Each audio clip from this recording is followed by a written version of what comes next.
ఇటీవల ఓ సంచలన కేసులో ఒత్తిడి పెడుతున్నారని తప్పుకున్న జడ్జి విషయంలో కేఎల్ఎస్ఆర్ఓ ఇన్స్ట్రాటెక్ సీఎం రేవంత్ రెడ్డి సంబంధంపై విచారణ జరపాలని ఈడీ కేంద్ర కార్యాలయంలో బీఆర్ఎస్ నేత క్రిషాంక్ ఫిర్యాదు చేశారు. ఎన్సీఎల్ఏటీలో కేసు ఉండగా తెలంగాణ కాంగ్రెస్ ప్రభుత్వం 650 కోట్ల విలువ చేసే 3 కాంట్రాక్టు ఆ కంపెనీకి ఇవ్వడం చట్ట వ్యతిరేకమని ఆరోపించారు. కేఎల్ఎస్ఆర్ఓ ఇన్ఫ్రాటెక్ కంపెనీ పేరుపై రేవంత్ వాడిన కారు ఉందని అన్నారు. ఇక కేవలం 7 లక్షల ఆర్థిక లావాదేవీలు ఉన్న బాబా భమర్తి సోదా కన్స్ట్రక్షన్ కు అమృత్ టెండర్లు, సింగరేణి మైనింగ్ కాంట్రాక్టు, డిండి ఇంటిగ్రేటెడ్ కాంట్రాక్ట్ ఇవ్వడంపై విచారణ చేపట్టాలని ఫిర్యాదులో పేర్కొన్నారు.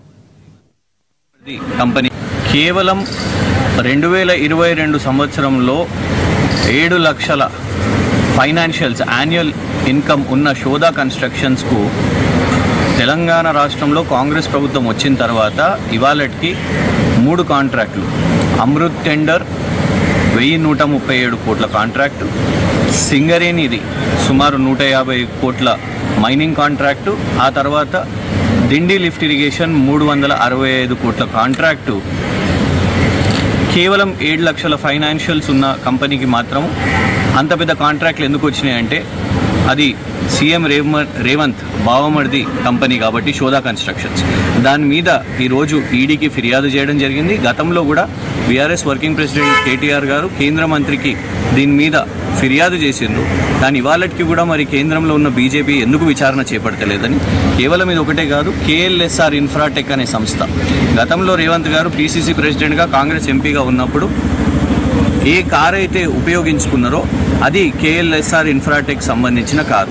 ఆ కారు కంపెనీ పేరు మీద రిజిస్టర్ అయి ఉన్నది. ఇవాళ ఆ కంపెనీకి కూడా 3 కాంట్రాక్టులు కట్టబెట్టడం జరిగింది. అంతేకాకుండా ఇటీవలే ఒక జడ్జి గారిని మరి ప్రెషర్ పెట్టి తను ఫేవరబుల్గా ఆర్డర్ ఇవ్వాలని ఒక సీనియర్ జడ్జి పెట్టినని జడ్జి ఎన్సీఎల్ఏటీలో శరత్ కుమార్ శర్మ గారు చెప్పడం జరిగింది. దానికి సంబంధించిన కేసు కూడా ఇదే కేఎల్ఎస్ఆర్ ఇన్ఫ్రాటెక్. మరి ఈ కేఎల్ఎస్ఆర్ ఇన్ఫ్రాటెక్కి రేవంత్ గారికి ఏం సంబంధం ఉన్నది, వాటి ఫైనాన్షియల్స్ మీద వీళ్ళకు వస్తున్న కాంట్రాక్ట్ల మీద విచారణ చేపట్టాలని ఇవాళ ఆధారాలతో సహా ఇక్కడ ఢిల్లీలో ఉన్న ఈడీ ఆఫీస్లో